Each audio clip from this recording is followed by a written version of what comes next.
It just like snapped in my brain. There's a pattern here, how they communicated with each other, how they didn't listen to each other. They were persuading. They were positional. Okay, there's something here that's like opposites.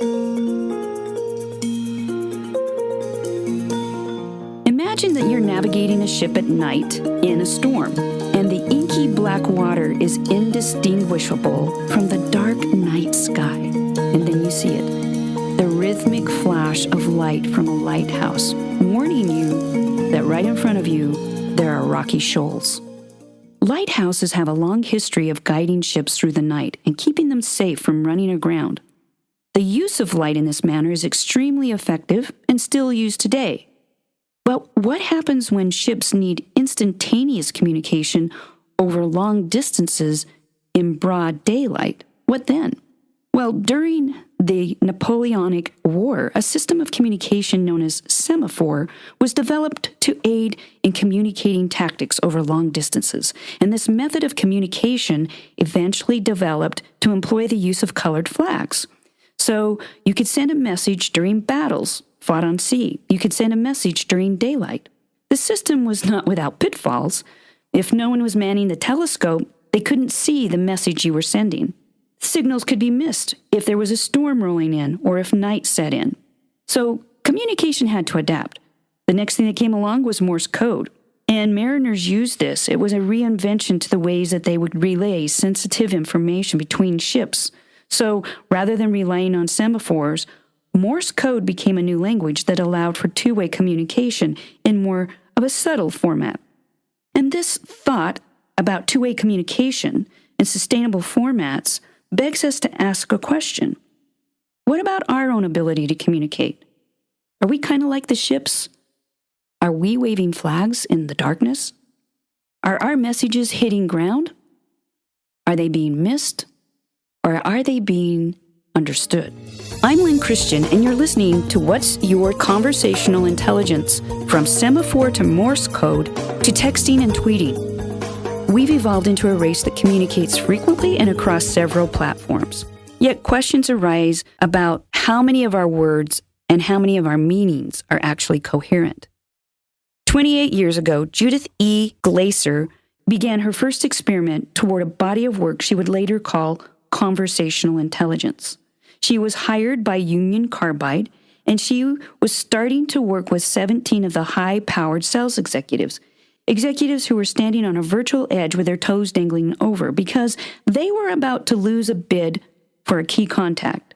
And Judith was commissioned to figure out how to raise their game and beat out the other 7 competitors. For more than 2 weeks, she guided the executives through role plays and scripting. She worked with them because she found out that they were telling 85% of the time, and they were only asking questions and discovering and connecting with the people that they were working with as potential clients only 15% of the time. They were waving flags, but the message was being missed. Let's turn to Judith right now and talk to her about the dynamics of this engagement with Union Carbide and what actually happened.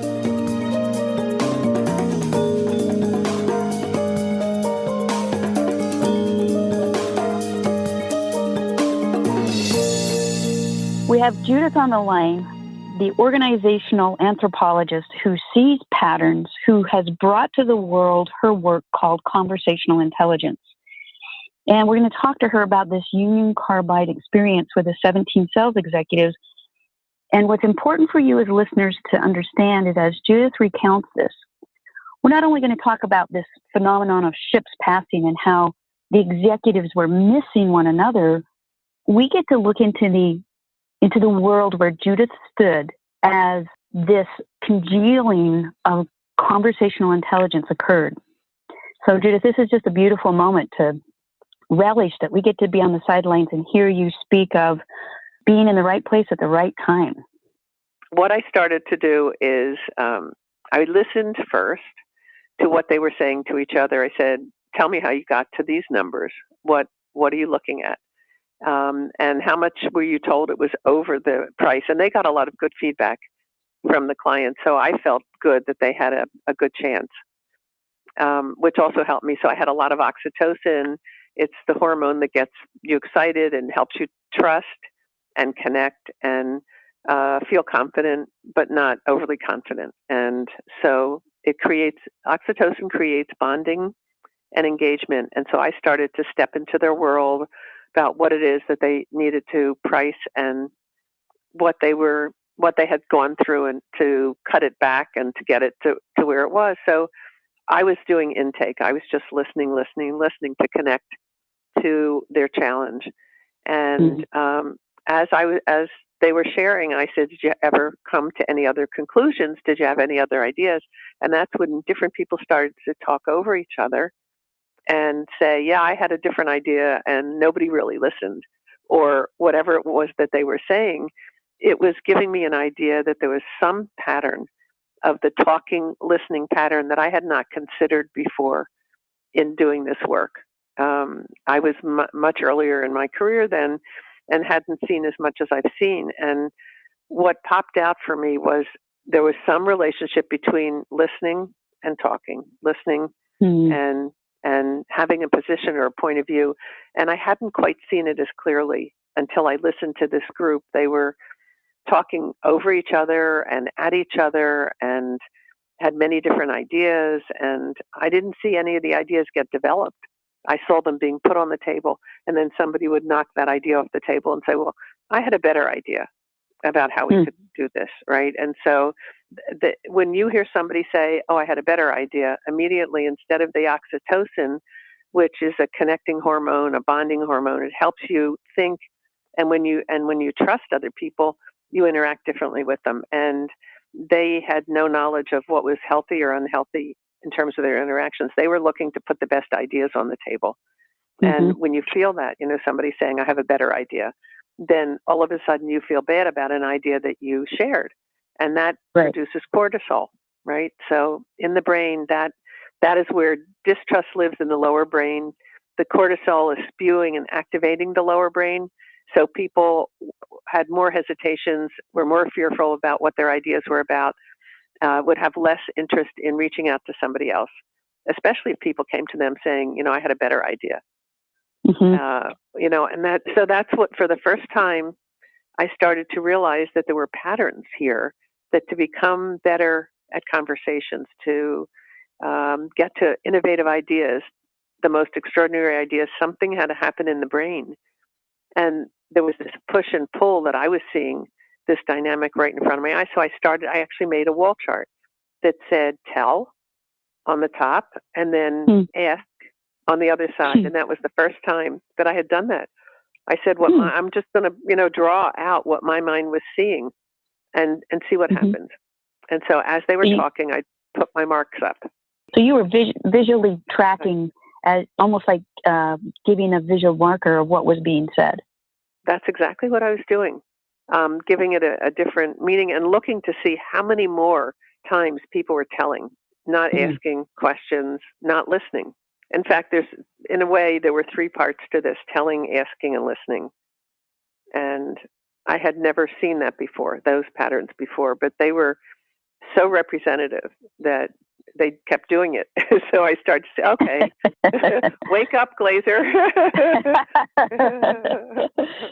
And so they were trying to figure out what they could do. They had kind of gotten stuck in this belief system that the price they came up with was what they had to come out with this client, because they had to cover all their costs and all the things that are out of pockets.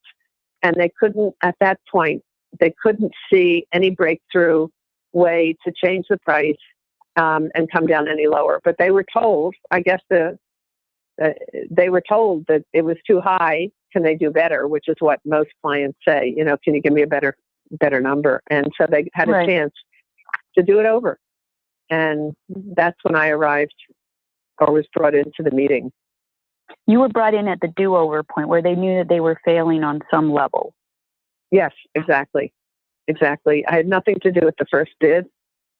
What I was there was listening to how they communicated with each other, listening to how they didn't listen to each other. And it just like snapped in my brain. There's a pattern here that doesn't seem to be working. And that's the first time I actually charted patterns. At that point, I had a ladder of conclusions as something that I had developed when I was 17 and a half years old. And so I was listening to see if people were making assumptions. I was listening to see how they were talking to each other. Were they listening or not? Was it mostly telling? And as I was saying to myself, wow, they all have ideas. It's all about telling each other. And I don't see a lot of listening. And that's when I went, oh, okay, there's something here that's like opposites and has something to do with, because I didn't see them be innovative. They were persuading. They were positional with each other. I didn't have those words at the time, but I did know that I didn't see listening. I didn't even have the push and pull figured out, but those are two energetic fields. Does that make sense? Yes. They actually got the bid. The end of the story we're going to be, spoiler alert here, Union Carbide got the bid. What was the catalyst, Judith, in your mind and in your experience that turned things around that you were able to be a part of? What I saw them do is elevate listening, which they hadn't done. And you could tell because people were saying, I put that idea on the table and nobody, because they went back to taking an idea that they had looked at, but they didn't get the creativity out of the idea. And that was the big difference when you connect with people and there's more oxytocin and the prefrontal cortex opens up, and that's where you get new ideas, three-dimensional ideas, things you hadn't thought of before. That's where they had to get to. The first round, before I was there, they hadn't been able to get to any of the ideas that they could extend and expand and take further. Of course, at that point, they didn't really know what the client was going to say yes to or not. So in a way, having a chance to go back in again and see what they didn't like. Well, they didn't like the final number. That was that was one of the things. So they had to go back and figure out what they had to do differently. When you were working with them, Judith, can you tell us what did you do specifically with them that turned the tide?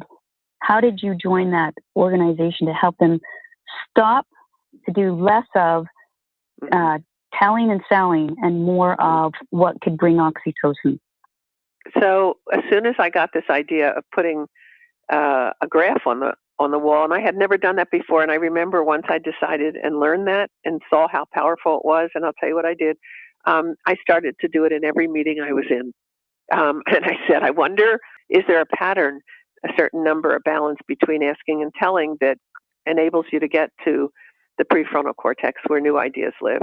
And so they saw me draw it up on the board, and they were fascinated by it, actually.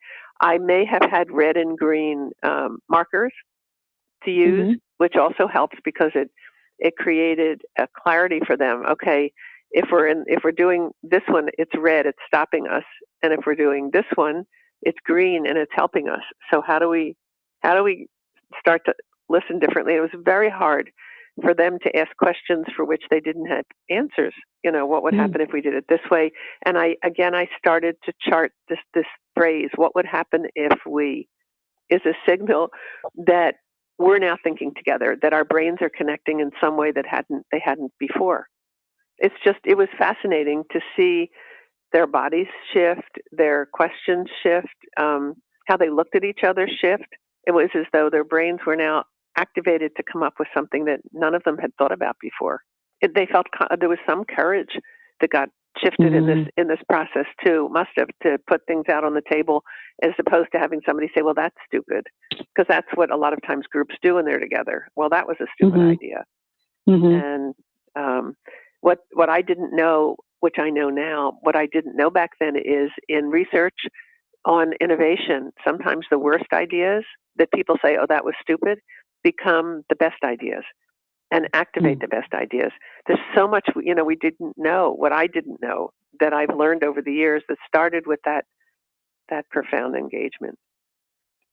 So you became a facilitator and you made their speech patterns visible for them. And that started to encourage them to have courage. And you would just use your open-ended, curious questions that you didn't have an answer for Mm-hmm. And that boosted them into a place that they had never done before. Like neurons were starting to fire that hadn't fired before. That's a beautiful way to say it. It's exactly right. They had neurons that were asleep, and they were able to wake up a different set of neurons that weren't just tracking. Because sometimes when we don't get anywhere in our brain is talking to itself and saying, "Oh, you idiot, what, you used to know how to do that," or something else. But it doesn't give us encouragement. And what we need to do is encourage ourselves to keep pushing through into ideas that are unusual. Mm. And they went from 85% telling, selling, and competing Mm-hmm. to how were they when you finished working with them? It was as though listening flipped to 80% more listening. You could hear it, and more questions. I would say the questions took a while. That was something that I saw slowly change, because I just put marks up on the wall when I saw people asking a new question or a great question, and it took a while to get the asking questions up. And so often we want to know the answer, Mm-hmm. and we go in thinking we know it, and we speak to that because we feel good when we have answers. We get a hit of dopamine, right? Yes, Whoa. we do. I was so smart. Wow. That doing something different means giving up that beautiful feeling. Yeah, and some people feel that that's a loss. It's not, and in our world, the world that you and I live in now, it's a gain. Yeah, we have to practice it enough to know and see what happens. The end game changes for everybody who's participating. So when we stay in our old game of getting the dopamine hit for being the right one, that addiction that we were the bright star, and we give that up to transform and join and share and innovate with other people from a prefrontal cortex, what happens? What happens, Judith? Well, as soon as people start to see, I tell people, keep a chart, do what I did. Just watch it, watch what's happening, and get a sense of how quickly or what the time frame is between where you start and when all of a sudden ideas start to pop for all of you. And write down all the ideas that come to you. Don't judge them. Get that little judge out of the way and just capture everything that looks like. I remember they were looking at some of these things and saying, well, she said to write them all down, so we'll even put this one. Like you tell, like we're prejudging certain ideas. And as I was listening to them and they were looking at things, some things had to do with cutting back on providing certain things and making things a different way so that the cost could be lowered. And then I said, put it up on any ideas that you get about how to combine what you need to combine to get the end result that the client's looking for. Just jot everything down, regardless of, even if it's a half-baked idea, because what I often will do, I didn't have to do it with them. They figured it out themselves, but you start to combine two ideas that are side by side, and you never would have thought of doing that before. You've shared this with me, and I'm going to give a spoiler alert to people who are listening to this podcast series. We're not going to talk about it in this podcast, but in the future, we're going to have Judith explain to us the difference between level 1, level 2, and level 3 conversations. And when you entered at Union Carbide, we were getting level 1. They were like ships in the night. They were like somebody was sending out the semaphore flag signal, but nobody was manning the telescope to see it. They were talking past each other virtually, right? That's awesome, the way you described it. And so it was an unhealthy level 1. In other words, there are times when you and I, when I just ask you questions or I tell you something and you tell me, and we do ask and tell, which is that push and pull energy. And it's needed because I want to get inside of your thinking and connect with you in the beginning. It becomes bad and it becomes an addiction when one person starts to do too much telling. And you could see the other person at first, the idea sounds good, so you'll get a smile from somebody, which reinforces, and their body says, oh, keep going, tell. And they get stuck in that. I can see how when you finished Union Carbide, they could earn more money. They could connect with one another. They had more smiles in their hearts and their faces, and they could be innovative. They could send out more lightning bolts of insight. This work called Conversational Intelligence, CIQ, that Judith has brought forward is one of the answers to transforming some of the disruption, some of the cortisol, 26 hours we sit on the shelf with it because of what's going on around us. This is part of the answer for the future. And Judith, I want to thank you for being on this part of our podcast. And I can't wait to talk about other things that we have on our slate in the next podcast.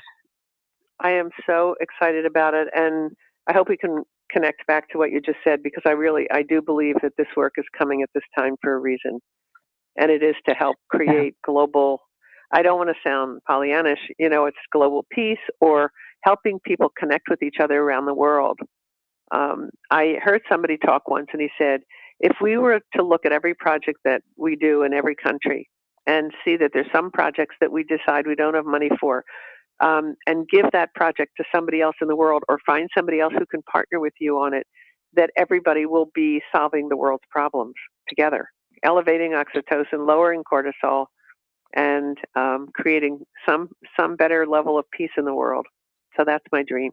And it's scientifically sound. It's not a Pollyanna thing. It's as if we now understand, with your help and the shoulders you've stood on and the people you've worked with, that when we change the conversation, we change the relationships, we change the culture.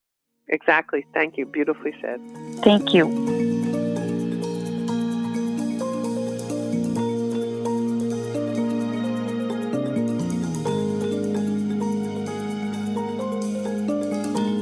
How do we process and apply Judith's wisdom so that we can increase our conversational intelligence? Well, try this. Create a wall chart or a graph the next time you experience a conversation or a meeting, and start noting and recording how much talking or telling and how much asking occurs. Maybe you would like to use red. That could indicate the telling dynamics, the places where the flow of the conversation, the flow of the dialogue seems to stop or freeze. And maybe green could indicate the things that are happening that adds to a sense of coherence or flow, the listening and the asking. See how, by making a conversation more visual, you can move from persuading and convincing to discovering and exploring, even creating new pathways to greater outcomes. For more information on this topic, check out Judith's book, Conversational Intelligence: How Great Leaders Build Trust and Get Extraordinary Results. For more information on Judith E. Glaser, go ahead and look at creatingwe.com. For more information on me, Lynn Christian, visit soulsalt.com. If you would like to find a CIQ certified coach, send an inquiry to info@soulsalt.com. What's Your Conversational Intelligence is produced by Benchmark Communications, Inc. and Soul Salt, Inc., with editing by Jessica Draper and Gavin Bruderer. Research and writing by Hannah Hudson.